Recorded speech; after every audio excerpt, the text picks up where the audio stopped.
Friends ఇప్పుడైందిన వార్త 2025 ఈ సంవత్సరం ఎండలపై అయితే కనుక వాతావరణ శాఖ షాకింగ్ ప్రకటన అయితే చేసింది. దానికి సంబంధించిన వివరాలు ఈ వీడియోలో తెలుసుకుందాము. వీడియో పూర్తిగా చూడండి, అలాగే తప్పకుండా లైక్ చేయండి. లైక్ చేయడం వల్ల మరింత మందికి సమాచారం అయితే చేరుతుంది. అలాగే లేటెస్ట్ అప్డేట్స్ ఎప్పటికప్పుడు తెలుసుకోవడానికి ఛానల్ని తప్పకుండా సబ్స్క్రైబ్ చేసుకోండి. ఇంక వివరాల్లోకి అయితే వెళ్ళిపోదాము. ఏపీలో సూర్యుడు ప్రతాపం చూపిస్తున్నాడు. గత కొద్ది రోజులుగా అధిక ఉష్ణోగ్రతలు నమోదవుతున్న తరుణంలో ప్రజలు బయటికి రావాలంటేనే హడలిపోతున్నారు. ఫిబ్రవరిలోనే ఈ రేంజ్లో ఉంటే రానున్న రోజుల్లో పరిస్థితి ఏంటని ఆందోళన వ్యక్తం చేస్తున్నారు. ఇక ఇప్పటికే గత ఏడాది అత్యంత వేడి సంవత్సరంగా రికార్డు సృష్టించింది. ఈ ఏడాది కూడా సేమ్ సీన్ రిపీట్ కానుందని వాతావరణ శాఖ అధికారులు అయితే ముందుగానే చెప్తూ ఉన్నారు.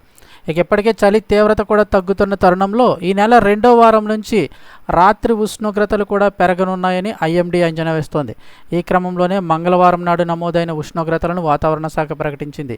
కర్నూలు, కాకినాడ, మచిలీపట్నం, తుని సహా పలు ప్రాంతాల్లో గరిష్ట ఉష్ణోగ్రతలు నమోదైనట్లు తెలుస్తోంది. ఒక్కసారిగా 3 నుంచి 6 డిగ్రీల ఉష్ణోగ్రతలు పెరిగాయని అధికారులు వెల్లడించారు. అలాగే రాబోయే 2 రోజుల్లో కోస్తా జిల్లాల నుంచి మరో 2 నుంచి 4 డిగ్రీలు, రాయలసీమలో 2 నుంచి 3 డిగ్రీలు పెరిగే అవకాశం ఉందని ఐఎండీ వివరించింది. అయితే ఈ స్థాయిలో ఉష్ణోగ్రతలు పెరగడానికి సముద్రాలు కలుషితం కావడం కూడా ఒక కారణమని వాతావరణ శాఖ నిపుణులు అభిప్రాయపడుతున్నారు. సముద్రాలు 30% కార్బన్ డైఆక్సైడ్ని గ్రహిస్తాయి, కానీ సముద్రాలు కూడా కలుషితం కావడంతో ఆ ఎఫెక్ట్ గ్రీన్ హౌస్ వాయువులపై పడుతుందని చెప్తున్నారు.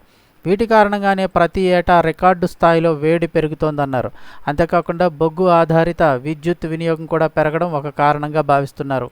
మరోవైపు వేడితో ముప్పు తప్పదని వాతావరణ శాఖ అధికారులు హెచ్చరిస్తున్నారు. 2015 నుంచి 24 అత్యంత వేడి దశాబ్దంగా నిలవగా 2010-24 మధ్య 10 ఏళ్లు వేడి సంవత్సరాలుగా రికార్డులు సృష్టించాయి.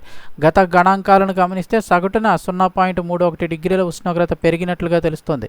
సాధారణంగా 1 డిగ్రీ పెరిగితేనే మరణాల సంఖ్య 0.2 నుంచి 2% నుంచి 5.5% పెరిగే ప్రమాదం ఉందని వాతావరణ శాఖ నిపుణులు చెబుతున్నారు.